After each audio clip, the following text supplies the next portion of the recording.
Hello friends, Pandian store serial இனி வரப்போகிற எபிசோட்ஸ்க்கான review தான் பார்க்க போகிறோம். அடுத்தடுத்த சுவாரஸ்யங்களை தெரிஞ்சுக்கிறதுக்கு இந்த வீடியோவை ஸ்கிப் பண்ணாமல் கடைசி வரைக்கும் பாருங்கள். பாண்டியன் கோவிலுக்கு போயிட்டு வீட்டுக்கு வந்துடுறாரு. வீட்டுக்கு வந்த உடனே பயங்கர கோவத்தில் சோபாவில் போய் உட்காடுறாங்க.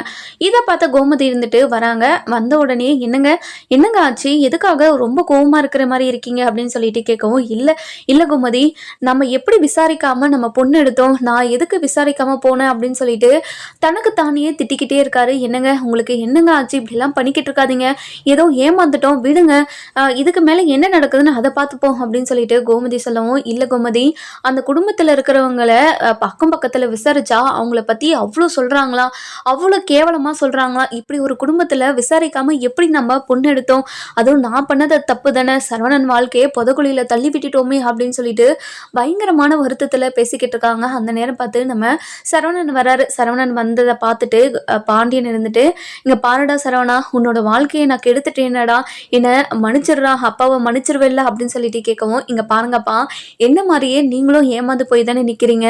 இல்லடா, நான் விசாரிச்சிருந்து நான் ஏமாந்துருந்தா பரவாயில்ல, நான் விசாரிக்காம ஏமாந்துருக்கல, ஏமேல தானே மொத்த தப்புமே, என்ன மன்னிச்சிடுறா சரவணா அப்படின்னு சொல்லிட்டு பாண்டியன் ஒரு பக்கம் சரவணன் கிட்ட கேட்கவும், சரவணன் வந்துட்டு, இங்க பாருங்கப்பா, நடந்தது நடந்து போச்சுப்பா, இனிமே இதை பத்தி பேசுறதுனால எந்த பிரயோஜனமே இல்லப்பா அப்படின்னு சொல்லிட்டு கிளம்புறாரு. டே சரவணா, நீ இப்படி பேசிட்டு போறதெல்லாம் பார்த்தாவே எனக்கு ரொம்ப கஷ்டமா இருக்குடா அப்படின்றாங்க. இங்க பாருங்கப்பா, உங்ககிட்ட நான் எதுவும் கேட்கக்கூடாதுன்னு தான் இருந்தப்பா, ஆனா என்னால கேட்காம இருக்க முடியல. இங்க பாருங்கப்பா, நான் லவ் பண்ண பொண்ணவே நான் கல்யாணம் பண்ணிக்கிட்டு இருந்தா நான் இப்ப எவ்வளவு சந்தோஷமா இருந்தப்பேன்னு உங்களுக்கு தெரியுமாப்பா. உங்க வார்த்தையை மீறி நான் பண்ணக்கூடாதுன்றதுக்காக தான் என்னோட லவ்ய தியாகம் பண்ணிட்டு வந்தேன். நான் அந்த பொண்ணுக்கு துரோகம் பண்ணிட்டு வந்ததுனால தான் இப்போ எனக்கு ஒருத்தி துரோகம் பண்ணிட்டாப்பா. அவளுக்கு துரோகம் நினைச்சதுனாலதான் இப்போ எனக்கு ஒருத்தி துரோகம் பண்ணி அந்த வழியை நான் அனுபவிச்சுட்டு இருக்கேன். துரோகம் பண்ணா எவ்வளோ வலிக்கும்னு இப்பதான்ப்பா எனக்கு புரிஞ்சுது. அவளுக்கு எவ்வளோ வலிச்சிருக்கும்பா அப்படின்னு சொல்லிட்டு சரவணன் இருந்துட்டு கோமதி கிட்டேயும் பாண்டியன் கிட்டேயும் பேசிக்கிட்டு இருக்காங்க. இதெல்லாம் கேட்ட கோமதியும் சரி பாண்டியனும் சரி இடிஞ்சு போய் உக்காந்துக்கிட்டு இருக்காங்க. இதெல்லாம் சொல்லிட்டு அமைதியாவே நம்ம சரவணன் கிளம்பிடுறாரு. ரூமுக்கு போயிட்டு ஒரு மாதிரி ரூம்பை சாத்திக்கிட்டு உட்காந்துடுறாரு. டே சரவணா, எதுக்குடா ரூம்பை சாத்திக்கிட்டு இருக்க, எனக்கு பயமா இருக்குடா, வாடா வெளியே அப்படின்னு சொல்லிட்டே பேசிக்கிட்டு இருக்காங்க. இன்னொரு பக்கம் பார்த்தீங்கன்னா பாக்கியம் இருந்துட்டு யாரு நம்ம மயில்கிட்ட போயிட்டு, இங்க பாரு மயில், உன்னோட வாழ்க்கையை நீ காப்பாத்திக்கணும்னா இப்போ நான் சொல்றதெல்லாம் நீ கேட்கணும் அப்படின்றாங்க. இங்க பாருமா, நீ பண்ணதெல்லாம் போதும், இனிமேலும் நீ ஏதாச்சும் பண்ணி வச்சு அதனால வேற ஏதாவது பிரச்சனை வரப்போதுமா. இங்க பாருமா, நான் சொல்றதை கேளுமா, இனிமே எதுவுமே பண்ணாதமா அப்படின்னு சொல்லிட்டு சொல்றாங்க. இங்க பாருடி, உன்னோட வாழ்க்கைக்காக நான் என்ன வேணாலும் பண்ணுவேன். அது மட்டும் இல்லாம உனக்கு அப்புறம் உன்னோட தங்கச்சி இருக்கா, உன்னோட தங்கச்சி வாழ்க்கை நல்லா இருக்கணும்னா இப்போ நான் சொல்றதெல்லாம் நீ செஞ்சு தாண்டி ஆகணும் அப்படின்னு சொல்லிட்டு சொல்றாங்க. இங்க பாருங்கம்மா, இந்த மாதிரி எல்லாம் பண்ணாதீங்கம்மா, இந்த மாதிரி பண்றது ரொம்ப பெரிய தப்புமா, ஏமா இப்படி எல்லாம் பண்றீங்க அப்படின்னு சொல்லிட்டு நம்ம மயில இருந்துட்டு எவ்வளவோ பாக்கியத்துக்கிட்ட சொல்றாங்க. ஆனா பாக்கியம் எதுவுமே புரிஞ்சுக்காம, இங்க பாருடி, நான் சொல்றதா தான் கேட்கணும் அப்படின்னு சொல்லிட்டு நம்ம மயிலை வந்து கைக்குள்ளே போட்டு வச்சுக்கணும், நான் சொல்றதா தான் கேட்கணும் அப்படின்னு சொல்லிட்டு நம்ம மயில் கீழே சொல்லிக்கிட்டு இருக்காங்க. அதுக்கப்புறம் என்ன, நம்ம பழனிக்கு அக்கா குடும்பம் இப்படி கஷ்டப்படுறது தாங்க முடியல, நம்ம பழனி ஏதாச்சும் பண்ணி நம்ம இந்த குடும்பத்தில் இருக்கிற பிரச்சனையெல்லாம் சரி பண்ணணும் அப்படின்னு சொல்லிட்டு பழனி ஒரு பக்கம் நினைச்சுக்கிட்டு இருக்காங்க. சுகன்யா இருந்துட்டு, ஏங்க இப்படி யோசிச்சுக்கிட்டு இருக்கீங்க, என்னாச்சுங்க அப்படின்னு சொல்லிட்டு கேட்கவும், இல்லை சுகன்யா, அக்கா வீட்டில் இவ்வளோ பெரிய பிரச்சனை நடந்துக்கிட்டு இருக்கு, அவங்களுக்கு பக்கபலமா இருக்கணும்னு நினைக்கிறேன், ஆனா அவங்க என்னை கிட்டவே சேர்த்த மாட்டேங்கிறாங்க, நானும் அவங்களுக்கு துரோகம் பண்ணிட்டேன்னு நினைச்சுக்கிட்டு இருக்காங்க, எப்பாடுபட்டுவாது அந்த பிரச்சனையை நான் சால்வ் பண்ணி வைக்கணும்னு நினைச்சுக்கிட்டு இருக்கேன். இங்க பாருங்க, தேவையில்லாத வேலையெல்லாம் பார்க்காதீங்க, உங்களை தான் பார்த்தாவே எதிரியை பார்க்குற மாதிரி பார்க்குறாங்கல்ல, அதுக்கப்புறமா ஏன் நீ அங்கே போய் அசிங்கப்பட்டு வரணும். இங்கே பாருங்க, திரும்ப அங்கே போனீங்கன்னா என் கூட இனிமேல் பேசாதீங்க அப்படின்றாங்க. இங்கே பாரு சுகன்யா, அவங்கள மாதிரி நீயும் பேசாத, அவங்க தான் தப்பாக புரிஞ்சுக்கிட்டு இப்படியெல்லாம் பண்ணிக்கிட்டு இருக்காங்கன்னா நீயும் எல்லாம் தெரிஞ்சு இப்படியெல்லாம் பண்ணிக்கிட்டு இருக்கக்கூடாது, இது ரொம்ப பெரிய தப்பு தெரியுமா அப்படின்றாங்க. இங்கே பாருங்க, தப்பு சரினால எனக்கு இப்போ யோசிக்க தோணலைங்க. இங்கே பாருங்க, நீங்கள் அங்கே போயிட்டு நீங்கள் அசிங்கப்படக்கூடாது, என்னோட புருஷன் யாருக்கிட்டையும் அசிங்கப்பட்டு நிற்கக்கூடாது, அது மட்டும்தான் எனக்கு வேணும் அப்படின்னு சுகன்யா சொல்லுவான். ஆனால் சுகன்யா சொல்றதை எதுவுமே கேட்காம நம்ம பழனி இருந்துட்டு மயிலோட வீட்டு அக்கம் பக்கம் எல்லார் இடத்துலையும் விசாரிக்கலாம் அப்படின்னு சொல்லிட்டு யோசிக்கிறாரு. அதுக்கப்புறம் என்ன, நம்ம பழனி இருந்துட்டு சுகன்யா கொஞ்சம் நான் வெளியே போயிட்டு வரேன் அப்படின்றாங்க. இங்கே பாருங்க, அந்த வீட்டில் போயிட்டு இனிமே பேசுகிறேன், அவங்க மனசை ஆறுதல் படுத்துறேன்னு சொல்லிட்டு அங்கே போய் நிற்காதுங்க. அதுக்கப்புறம் நீங்கள் தான் அசிங்கப்பட்டு வரணும், சொல்கிறத சொல்லிட்டு அதுக்கப்புறம் உங்கள் இஷ்டம் அப்படின்னு சொல்லிட்டு சுகன்யா ஒரு பக்கம் சொல்லிடுறாங்க. அதுக்கப்புறம் என்ன, நம்ம பழனி இருந்துட்டு மயிலோட வீட்டு அக்கம் பக்கத்துலலாம் விசாரிக்க மயிலோட வீட்டுக்கு போகிறாங்க. வீட்டுக்கு போன உடனே மயிலோட வீடு பூட்டியிருக்கு. சரி, இவங்க வீடு பூட்டியிருந்தா என்ன, அக்கம் பக்கத்தில் விசாரித்து பார்ப்போம் என்னதான் சொல்கிறாங்கன்னு சொல்லிட்டு ஒரு 4 வீட்டில் போயிட்டு விசாரிக்கிறாங்க. ஃபஸ்ட்டு வீட்டில் என்ன சொல்கிறாங்களா, இங்கே பாருங்க ஐயா, இந்த வீட்டில் இருக்கிறவங்கெல்லாம் எங்கே போயிட்டாங்க, இவங்களை பற்றி கொஞ்சமாக அதாவது விசாரிக்கலான்னு வந்தோம் அப்படின்றாங்க. என்னங்க சொல்கிறீங்க நீங்கள், இந்த வீட்டில் நீங்கள் என்ன பண்ண போகிறீங்க அப்படின்னு சொல்லிட்டு கேட்கும். இந்த வீட்டில் பொண்ணு எடுக்கலான்னு இருக்கோம், இந்த வீடு நல்ல வீடா, இந்த ஆளுங்கள்லாம் நல்ல ஆளுங்களா அப்படின்னு சொல்லிட்டு கேட்கவும், இது கேட்ட அந்த பக்கத்து வீட்டில் இருக்கிறவங்கலாம் அவங்க ரொம்ப மோசமானவங்க, அவங்க அதாவது வாங்காத கடனே இல்லை, எல்லா இடத்துலையும் கடன் வாங்கி வச்சுருக்காங்க, அது மட்டும் இல்லாமல் நிறைய இடத்துல சண்டை போடுறாங்க, ஒரு மாதிரி பஜாரியான குடும்பம் அப்படின்னு சொல்லிடுறாங்க. இது கேட்ட நம்ம பழனிக்கு ஒரு மாதிரி ஷாக்கிங்காக ஆயிடுது. இப்படி ஒரு குடும்பத்துலையா நாங்கள் பொண்ணு எடுத்தோம், தெரியாமல் வந்து மாட்டிக்கிட்டோமே அப்படின்னு சொல்லிட்டு நம்ம பழனி ஒரு பக்கம் ஒரு மாதிரி ஷாக்கிங்காக பார்த்துக்கிட்டு இருக்காங்க. அதுக்கப்புறம் என்ன, இன்னொரு வீட்டில் போயிட்டு விசாரிக்கலாம் அப்படின்னு சொல்லிட்டு போய் விசாரிக்கிறாங்க. அதுக்கப்புறம் என்ன, இங்கே பாருங்கம்மா, இந்த வீட்டில் நாங்கள் பொண்ணு எடுக்கலான்னு இருக்கோம், இந்த வீட்டை பற்றி விசாரிக்கலான்னு வந்தோம், இந்த வீட்டை பற்றி தெரிஞ்சால் கொஞ்சம் சொல்கிறீங்களா அப்படின்னு சொல்லிட்டு பழனி கேட்கவும், இங்கே பாருங்கள், அந்த வீட்டில் ஒரு பெரிய பொண்ணுன்னு ஒன்று இருக்குது, நீங்கள் சின்ன பொண்ணை தான் பார்க்க வந்திருப்பீங்கன்னு நினைக்கிறேன்.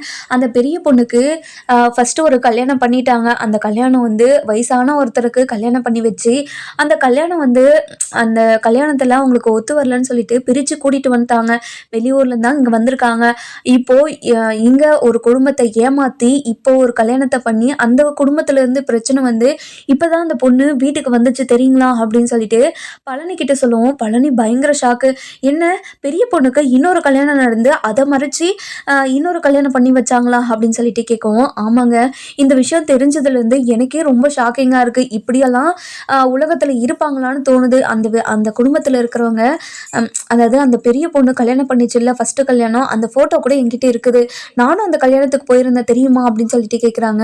இங்கே பாருங்கள், அந்த ஃபோட்டோவை மட்டும் எனக்கு கொஞ்சம் கொடுக்குறீங்களா அப்படின்னு சொல்லிட்டு நம்ம பழனி இருந்துட்டு அந்த அம்மா கிட்ட கேட்கவும், இங்கே பாருங்கள், என்னை மாட்டி விட்டுற மாட்டீங்களே, நான் தான் சொன்னேன்னு சொல்லிட்டு அந்த குடும்பத்துக்கிட்ட சொல்லிட்டு பாருங்க. அந்த அம்மா இருக்காங்க பார்த்தீங்களா, அவங்க கிட்ட பேசவே முடியாது, பஜாரி மாதிரி வந்து கத்திக்கிட்டே இருப்பாங்க. அது மட்டும் இல்லாமல் காசு இன்னும் அந்த வீட்டுக்கு கூட வாடகை 5 மாசமாக கொடுக்காம இருக்காங்க. அந்த வீட்டுக்காரு இந்த வீட்டை காலி பண்ணுங்கன்னு எத்தனையோ முறை சொல்லி பார்த்துட்டாங்க. ஆனால் வீட்டு ஓனர்கிட்டயே ரொம்ப அதிகாரமாக பேசி வீட்டு ஓனரவே அடக்கி வச்சிருக்காங்க, பார்த்துக்கோங்களா அப்படின்னு சொல்லிட்டு சொல்லுவோம். நம்ம பழனி வாய் மேலே கையை வச்சுக்கிறாரு. இப்படி ஒரு குடும்பத்தில் தான் என்னோட சரவணனை கல்யாணம் பண்ணி கொடுத்துருக்காங்களா, ஐயோ என்னோட மாப்பிள்ளையோட வாழ்க்கையே போச்சு அப்படின்னு சொல்லிட்டு நம்ம சரவணனை நினச்சி பழனி ரொம்பவே ஃபீல் பண்ணிக்கிட்டு இருக்காங்க. ஆமாம், அந்த ஃபோட்டோ மட்டும் கொடுங்கம்மா, நான் அதுக்கப்புறம் இன்னும் 4-5 இடத்துல விசாரிக்கலான்னு இருக்காமா அப்படின்றாங்க. சரிங்கண்ணா, நான் தான் கொடுத்தேன்னு மட்டும் சொல்லிடாதீங்கண்ணா அப்படின்றாங்க. உங்களுக்கு நல்லது பண்ண போய் அப்புறமா எனக்கு உபத்திரமா ஆகிட போகுது, அதனால தான் சொல்கிறவங்க கிட்ட அப்படின்றாங்க. இங்கே பாருங்கக்கா, என்னால் உங்களுக்கு எந்த பிரச்சனையுமே வராது, நீங்கள் கவலைப்படாமல் நீங்கள் அந்த ஃபோட்டோவை மட்டும் கொடுங்கக்கா அப்படின்னு சொல்லிட்டு கேட்குறாங்க. அதுக்கப்புறம் அந்த அம்மாவும் அந்த ஃபோட்டோவை எடுத்துகிட்டு வந்து கொடுக்குறாங்க. பார்த்த உடனே நம்ம பழனிக்கு பயங்கர ஷாக்கு. அதுக்கப்புறம் என்ன, நம்ம பழனி இருந்துட்டு இன்னொரு வீட்டில் போயிட்டு விசாரிக்கிறாரு. விசாரித்த உடனே அப்போ தான் இன்னொரு விஷயம் தெரிய வருது. அதுக்கப்புறம் என்ன, இங்கே பாருங்க, அந்த குடும்பத்துல எல்லாம் நீங்க பொண்ணு எடுக்காதங்க, ஒரு ஃபர்ஸ்ட் பொண்ணுக்கு கல்யாணம் பண்ணி கொடுத்தாங்க. அது எப்படி பண்ணி கொடுத்தாங்க தெரியுமா, ஊருப்பட்ட போய் என்ன படிச்சிருக்கான், நகை போடுறதுல கூட நான் 80 பவுன் நகை போடுறேன்னு சொன்னாங்களாம் அந்த வீட்டில். ஆனால் 7-8 பவுனு தான் தங்கமே, மீது எல்லாமே கவரிங்க அப்படின்னு சொல்லிட்டு சொல்லவும், இதை கேட்ட நம்ம அதாவது பழனிக்கு பயங்கர ஷாக்கு. எப்படி இவ்வளோ ஏமாத்து வேலை பண்ணியிருக்காங்க, ஆனால் ஒரு விஷயம் கூட எங்களுக்கு தெரியலையே அப்படின்னு சொல்லிட்டு பயங்கர ஷாக்கில் அந்த விஷயத்தெல்லாம் தெரிஞ்சுக்கிட்டு வீட்டுக்கு கிளம்புறாரு. வீட்டுக்கு போன உடனே ரொம்ப மன உடைச்சல் தான் போறாரு. தன்னோட மாப்பிளோட வாழ்க்கை இப்படி ஆயிடுச்சே, எவ்வளோ நல்லவன், சரவணனை மாதிரி நல்லவன் இந்த உலகத்துல யாருமே இருக்க மாட்டாங்க, அப்படி ஒரு நல்லவனுக்கா இப்படி ஒரு வாழ்க்கை அமைஞ்சிருக்கு அப்படின்னு சொல்லிட்டு பயங்கர எமோஷ்னலா போறாங்க. போன உடனே நம்ம அதாவது கோமதி கிட்ட கோமதி வீட்டுக்கு போகிறாங்க. வீட்டுக்குள்ளே போயிட்டு நிற்கிறாங்க. நின்ற உடனே பாண்டியன் நம்ம கோமதி வீட்டில் இருக்கிறவங்க எல்லாருமே பயங்கர ஷாக்கில் பார்க்குறாங்க. இங்கே பாருடா, உனக்கு தான் நான் உனக்கு கொஞ்சமாவது விசுவாசம் இருந்தால் இந்த வீட்டை விட்டு போயிடுன்னு நான் ஏற்கனவே சொன்னேன்ல, எதுக்காகடா இந்த வீட்டில் வந்து உட்காந்துக்கிட்டு இருக்க, ஃபஸ்ட்டு இந்த வீட்டை விட்டு போடா அப்படின்னு சொல்கிறாங்க. இங்கே பாருங்கக்கா, நீங்கள் என்ன வேணாலும் பேசுங்க, எப்படி வேணாலும் பண்ணுங்க, ஆனால் உங்கள் குடும்பத்துக்கு நான் துரோகம் நினைக்க மாட்டேன்னு எனக்கு மட்டும்தான் தெரியும். இங்கே பாருங்கக்கா, ஒரு விஷயத்த சொல்லிட்டு போகலான்னு தான் நான் வந்தேன், அதை சொல்லிட்டு நான் இங்கேருந்து கிளம்பிடுறேன் அப்படின்றாங்க. அதுக்கப்புறம் சரவணன் வெளியே வராரு. வெளியே வந்த உடனே என்னதான் பேசுகிறாங்க அப்படின்னு சொல்லிட்டு கொஞ்ச நேரம் நின்று கேட்டுட்ருக்காரு. அதுக்கப்புறம் என்ன நம்ம பலன் இருந்துட்டு, இங்கே பாருங்க மச்சான், நீங்கள் என் மேலே ரொம்ப கோவமாக இருக்கீங்கன்னு எனக்கு நல்லாவே புரியுது. அது மட்டும் இல்லாமல் செய்யாத தப்புக்கு எனக்கு மிகப்பெரிய தண்டனை கொடுத்துருக்கீங்க. பரவாயில்ல, நான் தப்பு செய்யலைன்னு ஒரு நாள் புரியிறப்போ கண்டிப்பாக நீங்கள் ரொம்ப வருத்தப்படுவீங்க மச்சான் அப்படின்னு சொல்லிட்டு நம்ம பாண்டியன் கிட்ட நம்ம பழனி கேட்கவும், இங்கே பாருங்க மச்சான், நான் என்னோட விஷயத்த பேசலான்னு இங்கே வரல, மயிலோட விஷயத்தை பற்றி தான் பேசலான்னு வந்திருக்கேன். இங்கே பாருங்க, அவங்க வீட்டான ஒரு 4 வீட்டுக்கிட்ட போயிட்டு நான் விசாரிச்சுட்டு வந்தேன். அவங்க சொல்கிறதெல்லாம் கேட்டால் நான் ரொம்பவே ஷாக் ஆகிட்டேன். இங்கே பாருங்க மச்சான், மயிலுக்கு ஏற்கனவே ஒரு கல்யாணம் நடந்திருக்கு. அந்த கல்யாணத்தை மறைச்சு தான் சரவணனுக்கு கல்யாணம் பண்ணி வச்சுருக்காங்க. இந்தாங்க அதுக்கு ஆதாரம், அவங்க கல்யாண ஃபோட்டோ அப்படின்னு சொல்லிட்டு கொடுக்கவும், நம்ம கோமதிக்கும் பழனிக்கு நம்ம பாண்டியனுக்கும் சரவணன் இவங்க 3 பேருக்குமே நெஞ்சே வெடிச்சிற மாதிரி ஆயிடுது. அதுக்கப்புறம் என்ன பயங்கர ஷாக் ஆயிடுறாங்க. அதுக்கப்புறம் நம்ம அரசி வராங்க. அரசி வந்த உடனே, மாமா என்ன மாமா சொல்றீங்க, நீங்க ஏற்கனவே அன்னைக்கு கல்யாணம் ஆயிடுச்சா, நீங்க சொல்றதெல்லாம் உண்மையா? ஆமா அரசி, நம்ம மொத்த குடும்பமா நம்பி ஏமாந்துருக்கோம். இங்க பாரு அரசி, இந்த போட்டோவை பாரு, இந்த போட்டோவை பார்த்தா உனக்கே புரியும் அப்படின்னு சொல்லிட்டு போட்டோவை காட்டுறாங்க. பார்த்த உடனே பயங்கர ஷாக்கு. ஐயோ அப்படின்னு சொல்லிட்டு வாய் மேல கையை வச்சுக்கிறாங்க. அதுக்கப்புறம் என்ன, நம்ம ராஜியும் மீனாவும் ஓடி வந்து என்னன்னு சொல்லிட்டு பார்க்கவும், அதாவது மயிலுக்கு ஒரு வயசான கிழவன் கூட கல்யாணம் ஆயிருக்கு. இதை பார்த்தா நம்ம ராஜி மீனான்னு எல்லாருமே பயங்கர ஷாக்கில் பார்க்குறாங்க. அதுக்கப்புறம் என்ன, நம்ம சரவணன் வந்துட்டு, மாமா நீங்கள் சொல்கிறதெல்லாம் உண்மையா மாமா? ஆமாம் சரவணா, நான் உங்கள் வீட்டு பக்கத்தில் ஒரு 4-5 வீட்டில் விசாரித்து பார்த்தேன். அவங்க அந்த ஒரு வீட்டில் மட்டும் அவங்க இந்த கல்யாணத்துக்கு போயிருந்தாங்களாம். அவங்கக்கிட்ட தான் இந்த ஃபோட்டோ இருந்துச்சு. அதனால தான் இது ஆதாரத்துக்கு உங்ககிட்ட காட்டலான்னு சொல்லிட்டு எடுத்துகிட்டு வந்தேன் பாருங்க அப்படின்னு சொல்லிட்டு எல்லாருக்கிட்டையுமே காட்டுறாங்க. நம்ம சரவணனுக்கு நெஞ்சே வெடிச்சிடுற மாதிரி ஆயிருக்கு. இங்கே பாருங்கப்பா, பாருங்க, இன்னும் என்னென்னலாம் பொய் சொல்லி நம்ம இந்த என் தலையில் கட்டி வச்சிருக்காங்கன்னு தெரியலப்பா. இன்னும் ஒரு விஷயமா வெளியே வர என்னோட நெஞ்சே வெடிச்சிடுற மாதிரி இருக்குப்பா. இன்னும் 2 விஷயம் மட்டும் தெரிஞ்சிச்சுன்னா கண்டிப்பாக இந்த இடத்துலயே நான் நெஞ்சு வெடிச்சு செத்துருவேன்ப்பா அப்படின்னு சொல்லிட்டு சொல்கிறாங்க. அதுக்கப்புறம் இங்கே பாரு மாப்பிள்ள, இன்னொரு விஷயமும் எனக்கு தெரிஞ்சிச்சு அப்படின்றாங்க. என்ன விஷயமாம்மா அப்படின்னு சொல்லிட்டு கேட்கவும், இங்கே பாருங்க மாப்பிள்ள, நமக்கு 80 பவுன் நகை போடுறேன்னு சொன்னாங்கல்ல மாப்பிள்ள, அந்த 80 பவுன் நகையில் 7-8 பவுன் மட்டும்தான் தங்கமா, மீதி எல்லாமே கவரிங்கா அப்படின்னு சொல்லிட்டு சொல்லவும், இதை கேட்ட பாண்டியன், கோமதி, சரவணன், அரசி, மீனா அப்படின்னு செந்தில் எல்லாருமே பயங்கர ஷாக்கு. என்னங்க சொல்றீங்க நீங்க? என்ன மாமா சொல்றீங்க? நீங்க சொல்றதெல்லாம் உண்மையா? இங்க பாருங்க மாப்பிள்ள, இன்னும் 4-5 வீட்டுல விசாரிச்சிருந்தா இன்னும் நிறைய விஷயம் வெளியே வந்திருக்கும் போல. அவங்க குடும்பமே பஜாரி குடும்பமா, அதாவது ரொம்பவே எல்லாரையும் ஏமாற்றி பொழைக்கிற குடும்பமா அப்படின்னு சொல்லிட்டு நம்ம பழனி இருந்துட்டு எல்லா விஷயத்தையுமே சொல்லமோ, நம்ம பழனி சொல்ல பாண்டியன், கோமதி, வீட்டில் இருக்கிறவங்க எல்லாருமே பயங்கர ஷாக்கில் பார்த்துக்கிட்டே இருக்காங்க.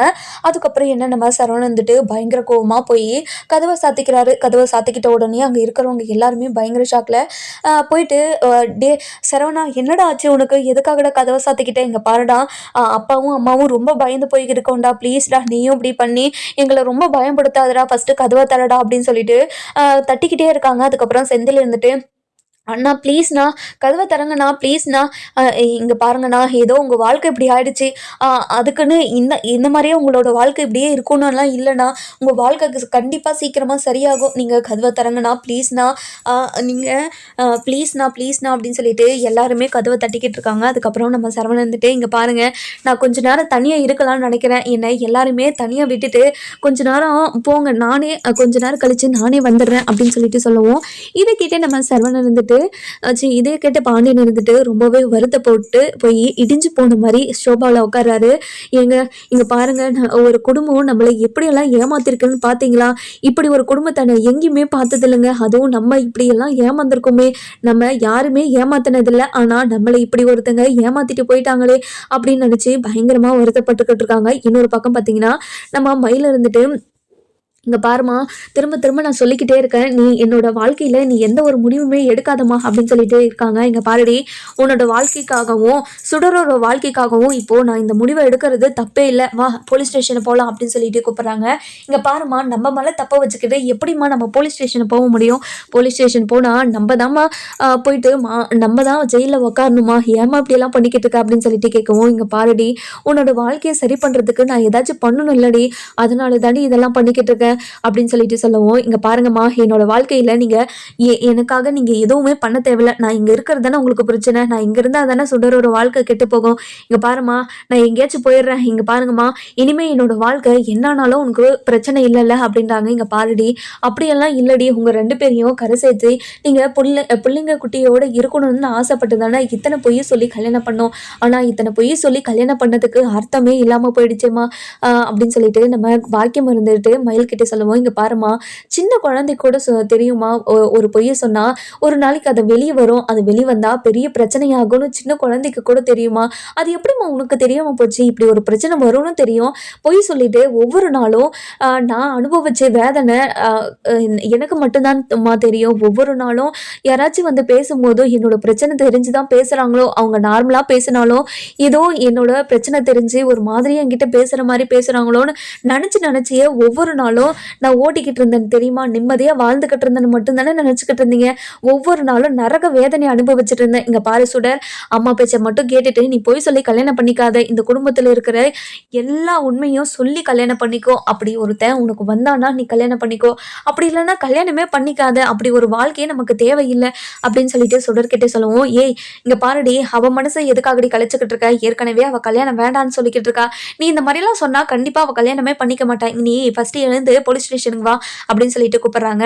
இங்க பாருமா, நான் எங்கேயுமே வரப்போறதில்ல, இனிமே நான் என்னோட புருஷன் வீட்டுக்கே போறேன், அவரு என்ன பண்ணாலும் ஏது பண்ணாலும் பரவாயில்ல, நான் அங்கே இருந்துக்கிறேன், இனிமே என்னை தேடி வந்துட போறேன் அப்படின்னு சொல்லிட்டு பேகை தூக்கிட்டு நம்ம அது யாரு வீட்டுக்கு பாண்டியன் வீட்டுக்கு கிளம்பிடுறாங்க. இப்போ போன உடனே வாசல்ல உட்காந்து அழுதுகிட்டு இருக்காங்க. அந்த நேரம் பார்த்து நம்ம யாரு மயிலும் நம்ம மீனாவும் ராஜும் வாசத்தளிச்சு கோலம் போடலாம் அப்படின்னு சொல்லிட்டு வெளியே வராங்க.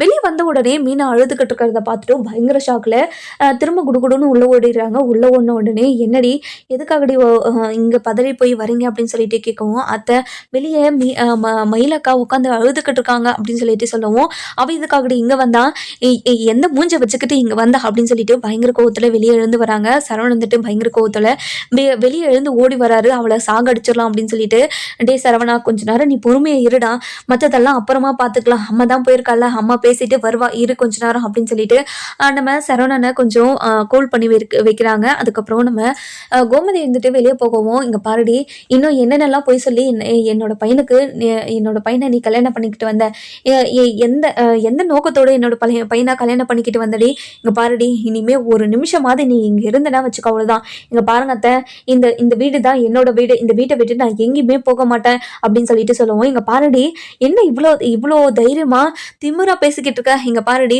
ஒரு நிமிஷம் கூட நீ இந்த வீட்டுல இருக்கவே கூடாது, ஃபர்ஸ்ட் இந்த வீட்டை விட்டு கிளம்பு அப்படின்னு சொல்லிட்டு சொல்லுவோம். அதுக்கப்புறம் இங்க பாருங்க, என்னால போக முடியாது, எத்தனை நாள் ஆனாலும் எவ்வளோ நாள் ஆனாலும் நான் இங்க தான் இருக்க போறேன், நீங்களே என்னை வீட்டுக்குள்ள கூப்பிடுற வரைக்கும் நான் இங்கே தான் இருப்பேன் அப்படின்னு சொல்லிட்டு நம்ம மயில் வந்து சொல்லிடுறாங்க. அதுக்கப்புறம் என்ன, நம்ம கோமதிக்கு பயங்கர கோவம் வந்துடுது. உள்ள போறாங்க. உள்ள போன உடனே பாக்கியத்துக்கு கால் பண்ணி, இங்க பாருங்க, உங்களோட பொண்ணை நாங்கள் தான் வீட்டை விட்டு துரத்திட்டோம்ல, வெக்கமான சூடு சொன்னு இருந்தா எதுக்காக நீங்கள் திரும்ப இந்த வீட்டுக்கு வரணும், இங்கே பாருங்க, எங்களை அசிங்கப்படுத்துறதுனாலாம் போகாதா, இன்னும் என்னென்னலாம் பண்ண காத்திருக்கீங்க நீங்கள், இங்கே பாருங்க, உங்கள் பொண்ணை ஃபஸ்ட்டு கூட்டிகிட்டு போகிறீங்களா இல்லையா அப்படின்னு சொல்லிட்டு கேட்குறாங்க. அதுக்கப்புறம் என்ன, நம்ம பாக்கியம் இருந்துட்டு, நான் அவகிட்ட படித்து சொன்னேன் அவளை போகாதன்னு, ஆனால் அவள் யார் பேச்சுமே கேட்காம இப்போ போய் அங்கே எல்லாருக்கிட்டையும் அசிங்கப்பட்டுக்கு தானே நின்றுட்டுருக்கான், அவளை எல்லாருமே புரிஞ்சுப்பாங்க செஞ்சுப்பாங்க அப்படின்னு சொல்லிட்டு தான் அவள் வீராப்பா பேசிட்டு போனா, இப்போ பாருங்க எவ்வளோ கேவலப்பட நின்றுட்டு இருக்கான்னு, வாங்க போயிட்டு அவளை கூட்டிட்டு வந்து அவளை என்ன பண்ணணுமா அப்படி பண்ணி அவளை அந்த வீட்டுக்கு அனுப்பி வைக்கலாம் அப்படின்னு சொல்லிட்டு நம்ம பாக்கியம் இருந்துட்டு ஒரு வழி, அதாவது ஏதாச்சும் பண்ணணும் அப்படின்னு சொல்லிட்டு தான் கிளம்பி வராங்க. வந்த உடனே நம்ம அதாவது யாரு நம்ம மயில் அழுதுகிட்டு இருக்கிறத பார்த்து பயங்கரமா ஷாக் ஆயிடுறாங்க. இங்க பாருடி மயிலு, உன்கிட்ட நான் எத்தனை முறை சொன்னேன் இந்த மாதிரியெல்லாம் பண்ணாதடி, வாடி நம்ம போயிட்டு போலீஸ் ஸ்டேஷன்ல கம்ப்ளைண்ட் கொடுக்கலான்னு எத்தனை முறை சொன்னேன். ஆனா இவங்க எல்லாரும் என்னை புரிஞ்சுப்பாங்க, நான் பேசினா புரிஞ்சுப்பாங்கன்னு அவங்கள நம்பி இந்த வீட்டுக்கு வந்தியடி. அவங்க யாராச்சும் உன்னை மதிச்சாங்களா பாத்தியா? யாருமே உன்னை மதிக்க கிடையாது. இப்படி யாருமே உன்னை மதிக்காதவங்க இடத்துல நீ எதுக்காகடி இருக்கணும்? இங்க பாரு, தேவையில்லாம வேலையெல்லாம் பண்ணிக்கிட்டு இருக்காத. இங்க பாரு, ஃபர்ஸ்ட் இந்த வீட்டை விட்டு கிளம்பு, போகலாம் அப்படின்னு சொல்லிட்டு சொல்றாங்க. அதுக்கப்புறம் என்ன, நம்ம கோமதி இருந்துட்டு ரொம்பவே ஒரு மாதிரி அருவருப்பாக உட்காந்துக்கிட்டு இருக்காங்க. அதுக்கப்புறம் என்ன, நம்ம கோமதி இருந்துட்டு ஒரு மாதிரி சரவணன் கிட்ட போயிட்டு, இங்கே பாருடா சரவணா, உன்னோட வாழ்க்கை இப்படி ஆயிடுச்சேடா, உன்னோட வாழ்க்கை இனிமேல் எப்படி சரியாக போகுதுன்னு எனக்கு ஒன்றும் புரியலடா, என்ன பண்ணி உன்னோட வாழ்க்கையை சரி பண்ணுறதுன்னு எனக்கு ஒன்றும் புரியலடா அப்படின்னு பேசிக்கிட்டு இருக்காங்க. அதுக்கப்புறம் பாக்கியம் இருந்துட்டு, உங்களுக்கெல்லாம் மனசாட்சின்றது ஒன்று இருக்குதா இல்லையா? இப்படி இப்படி மனசில் ஈரமே இல்லாத மாதிரி என்னோட பொண்ணை வெளியே நிற்க வச்சு அழுக வச்சுக்கிட்டு இருக்கீங்க, நீங்கள்லாம் மனுஷங்க தானா அப்படின்னு சொல்லிட்டு சாபம் விட்டுருக்காங்க. அதுக்கப்புறம் என்ன, இதெல்லாம் கேட்டுட்டு இருந்தேன் சரவணனுக்கு தாங்கவே முடியல. என்னென்னலாம் போய் சொல்லி எனக்கு கல்யாணம் பண்ணி வச்சுட்டு இப்போ அவங்க எந்த தப்புமே பண்ணாத மாதிரி நம்மளை சாபம் விட்டுட்டு இருக்காங்களே, இப்படி ஒரு குடும்பத்துல போயிட்டு என்ன கல்யாணம் பண்ணி வச்சிருக்கீங்களே அப்படின்னு சொல்லிட்டு பயங்கரமா பேசிட்டு வெளியே வராரு. வெளியே வந்த உடனே, இங்க பாருங்க, எல்லா தப்பையும் பண்ணிட்டு இப்ப நியாயஸ்திங்க மாதிரி வந்து பேசிக்கிட்டு இருக்காதீங்க, இங்க பாருங்க அப்படின்னு சொல்லிட்டு கழுத்தை பிடிக்க போயிடுறாங்க. அதுக்கப்புறம் என்ன, நம்ம அதாவது மாப்பிள்ளை, என்ன மாப்பிள்ளை இப்படி எல்லாம் பண்ணிக்கிட்டு இருக்கீங்க, இங்க பாருங்க, இந்த மாதிரி எல்லாம் பண்றது ரொம்ப தப்பு, இந்த மாதிரி பண்றதை நான் போலீஸ் ஸ்டேஷன் போய் சொன்னா நீங்க எல்லாருமே உள்ள போய் உட்கார வேண்டியதா இருக்கும், பரவாயில்லையா அப்படின்னு சொல்லிட்டு கேட்கவும், இங்க பாருங்க, அதை சொல்லியே எங்களை மிரட்டிட்டு இருக்காதீங்க, கண்டிப்பா இனிமே என்ன நடக்கும் ஏது நடக்கும்னு எனக்கு தெரியாது அப்படின்னு சொல்லிட்டு பழனி இருந்துட்டு நம்ம சரவணன் இருந்துட்டு கோமதி பாக்கியத்துக்கிட்ட சொல்லவும், பாக்கியம் இருந்துட்டு, இங்கே பாருங்க மாப்பிள்ள, நான் பண்ண மாட்டேன்னு மட்டும் நினச்சிக்காதீங்க, கண்டிப்பாக நான் போய் கேஸ் கொடுக்குவேன் தெரிஞ்சுக்கோங்க அப்படின்றாங்க. என்னோட பொண்ணை நீங்கள் அதாவது இந்த வீட்டுக்குள்ளே சேர்த்துக்கிட்டு அவளை வாழ வைக்கணும், அதுதான் உங்களுக்கு ஒரே வழி அப்படின்னு சொல்லிட்டு சொல்கிறாங்க. இங்கே பாருங்கள், நீங்கள் என்ன தான் பண்ணாலும் செஞ்சாலும் உங்களோட பொண்ணு மட்டும் இந்த வீட்டில் வந்து வாழ்ந்துருவான்னு மட்டும் நினச்சி பார்க்காதீங்க, அது ஒன்று மட்டும் இந்த வீட்டில் நடக்கவே நடக்காது அப்படின்னு சொல்லிக்கிட்டு இருக்காங்க. அதுக்கப்புறம் என்ன, இதெல்லாம் பார்த்துட்டு இருந்த அக்கம் பக்கத்தில் இருக்கிறவங்க எல்லாருமே ஒரு மாதிரி புரளி பேச ஆரம்பிச்சிட்டாங்க. இதெல்லாம் பார்த்த சரவணனுக்கு, இங்க பாருடி, இனிமே இந்த வீட்டுக்கு வருவேன், இந்த வீட்டில் தான் இருப்பேன், இந்த வீட்டில் இருக்கிறவங்களை அசிங்கப்படுத்துவேன், டெய்லி சண்டை போட்டுட்டே இருப்பேன் அப்படின்னு இந்த வீட்டு பக்கம் வந்து நின்றுனா இனிமே என்னோட சாவுக்கு நீ தான் காரணம்னு எழுதி வச்சுட்டு நான் செத்துருவேன், பரவாயில்லடி மாமா, என்ன மாமா இப்படிலாம் பேசுறீங்க, இப்படியெல்லாம் பேசாதீங்க மாமா, இங்க பாருங்க மாமா, நான் பொய் சொன்னது வேணா உண்மையா இருக்கலாம், ஆனா உங்களை லவ் பண்ணது நான் உண்மை தானே, உங்க மேல வச்ச அன்பு உண்மை தானே மாமா, என்னோட அன்பு உங்களுக்கு புரியலையா மாமா அப்படின்னு சொல்லிட்டு கேட்கவும், இங்க பாருடி, நீ இந்த பொய்யெல்லாம் மறைக்கிறதுக்காக தான் அப்படியெல்லாம் இருந்தேன்னு நினைச்சாவே எனக்கு அருவருப்பா இருக்குடி, உன்னை பார்த்தாவே எனக்கு அவ்வளோ கோவம் வருது, ஃபர்ஸ்ட் இங்கேருந்து போடி அப்படின்னு சொல்லிட்டு பயங்கர கோவமா சொல்லவும், அதுக்கப்புறம் நம்ம இது மயில் இருந்துட்டு, இங்க பாருங்க மாமா, என்னை ஏன் மாமா ஒரேடியா இவ்வளோ வெறுக்கிறீங்க, நான் பண்ணதெல்லாம் தப்பு தான் மாமா, நான் இல்லைன்னெல்லாம் சொல்லலை, ஆனால் சூழ்நிலை காரணமாக இது எல்லாத்தையும் சொல்லி கல்யாணம் பண்ண வேண்டியதாக ஆயிடுச்சு மாமா, ப்ளீஸ் மாமா என்னை மன்னிச்சிருங்க மாமா அப்படின்னு சொல்லிட்டு சொல்லவும், இதை கேட்ட பாக்கியம் இருந்துட்டு, இங்க பாருங்க, விசாரிக்காம கல்யாணம் பண்ணது உங்க தப்பு, இப்போ இப்படி பண்ணிட்டாங்க அப்படி பண்ணிட்டாங்கன்னு சொல்லிட்டான், எதுவும் ஆக போறதில்ல, இங்க பாருங்க, என்னோட பொண்ணை மட்டும் இங்க வாழ வைக்கலன்னா உங்களை எல்லாருமே சந்தி சிரிக்க வச்சிருவேன் தெரிஞ்சுக்கோங்க, இங்க பாருங்க, நான் இப்படியே லேசுப்பட்டுல விட்டுட்டு போயிடுவேன் மட்டும் நினைச்சுக்காதீங்க, எப்ப என்னோட பொண்ணை இந்த வீட்டுக்குள்ள சேர்த்துக்கிறீங்களோ அது வரைக்கும் உங்களை டார்ச்சர் பண்ணிக்கிட்டே தான் இருப்பேன் அப்படின்னு சொல்லிட்டு சொல்றாங்க. இதை கேட்ட நம்ம பாண்டியனுக்கு பயங்கர கோவம் வந்தது. இங்க பாருடா சரவணா, இவங்களுக்காக நீ எதுக்காகடா சானோ, இப்படி ஒரு கேடு கட்டவங்களுக்காக நீ சாக வேண்டிய அவசியமே இல்லை, உனக்கு என்ன புத்திக்கு இது கெட்டு போச்சடா, இங்க பாருடா, இவங்க என்ன பண்ணணுமோ பண்ணிக்கிட்டு போயிட்டோம், அவங்க என்ன வேணாலும் பண்ணிக்கிட்டு அவங்க தான் உள்ள போக போறாங்கன்னு தெரியாம இப்படி எல்லாம் பேசிக்கிட்டு இருக்காங்க, வாடா, அவங்க எப்படியோ நின்று தெருவுல நாய் குழைச்சிட்டு போகுதுன்னு சொல்லிட்டு நம்ம விட்டுட்டு நம்ம வேலையை பார்க்கலாம் வாடா அப்படின்னு சொல்லிட்டு கூட்டிட்டு போறாங்க. அதுக்கப்புறம் என்ன, உங்க கடையில நான் மாடா உழைச்சேன், அதுக்கு கூட நன்றி இல்லாம இப்படி எல்லாம் பண்ணிக்கிட்டு இருக்கீங்களா அப்படின்னு சொல்லிட்டு நம்ம மாணிக்கம் இருந்துட்டு சொல்லவும், இதை கேட்ட நம்ம சரவணனுக்கு பயங்கர கோவம் வந்துடும். இங்க பாருடா, நீ எங்க கடையில மாடை உழைச்சியா, டெய்லியும் உங்களுக்கு வீட்டுக்கு தேவையான எல்லா பொருளையும் எடுத்துட்டு போயிட்டு செலவுக்கு தேவையான எல்லா காசையும் எடுத்துட்டு போயிட்டு நீ மாடு மாதிரி உழைச்சியா, இங்க பாரு, இந்த வார்த்தையை சொல்றது கூட உனக்கு அருகதையே கிடையாது, சி உன்ன மாதிரி ஒரு ஆளை நான் பார்த்ததே கிடையாதுடா அப்படின்னு சொல்லிட்டு வாடா போடான்னு பேசவும், அதுக்கப்புறம் நம்ம பாக்கியம் இருந்துட்டு, இங்க பாரு மாப்பிள்ள, இப்படி எல்லாம் பேசக்கூடாது மாப்பிள்ள, இங்க பாருங்க, உங்க பொண்ணுக்கு இன்னொரு கல்யாணத்தை, அதாவது எனக்கு முன்னாடியே ஒரு வயசானவங்க கூட கல்யாணம் நடந்துச்சு தானே, அந்த விஷயமெல்லாம் தெரியாதுன்னு நினச்சிக்கிட்டு இருக்கீங்களா? எங்களுக்கு எல்லா விஷயமும் தெரிஞ்சிருச்சு. அதுக்கான ஆதாரமும் எங்ககிட்ட இருக்குது. நீங்கள் போலீஸ் ஸ்டேஷன் போனாலையும் அந்த ஆதாரத்தை காட்டி நான் இந்த டிவோர்ஸ்க்கு அப்ளை பண்ண தான் போகிறேன், அப்ளை பண்ணி ஒரே ஒரு வாரத்தில் நான் டிவோர்ஸ் வாங்க தான் போகிறேன் அப்படின்றாங்க. இங்கே பாருங்கப்பா, எனக்கு ஏதாச்சும் நீங்கள் பண்ணணும்னு நினச்சா இவகிட்ட இருந்து எனக்கு விடுதலை வாங்கி கொடுங்கப்பா, நிரந்தரமான ஒரு விடுதலை எனக்கு வேணும்ப்பா அப்படின்னு சொல்லிட்டு சொல்கிறாங்க.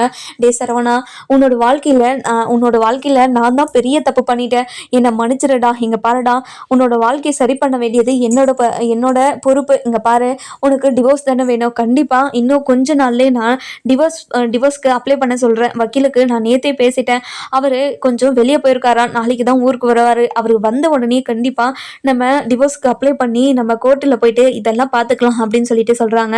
அதுக்கப்புறம் நம்ம மயில இருந்துட்டு, இங்கே பாருங்க மாமா, நான் பண்ணதெல்லாம் தப்பு தான் மாமா, ப்ளீஸ் மாமா இப்படிலாம் பண்ணாதீங்க மாமா அப்படின்னு சொல்லிட்டு சொல்கிறாங்க. ஏச்சி நிறுத்துமா, உன்னை எவ்வளோ எங்கள் வீட்டில் இருக்கிறவங்க எல்லாரையும் விட உன் மேலே எவ்வளோ மதிப்பும் மரியாதையும் வச்சுருந்தேன், அதான் ஆளை போட்டு எடை போடக்கூடாதுன்னு சொல்லுவாங்க அப்படின்னு சொல்லிட்டு நம்ம மயிலை பார்த்து சொல்லுவோம். மயில இருந்துட்டு ரொம்பவே அழுதுகிட்டே இருக்காங்க.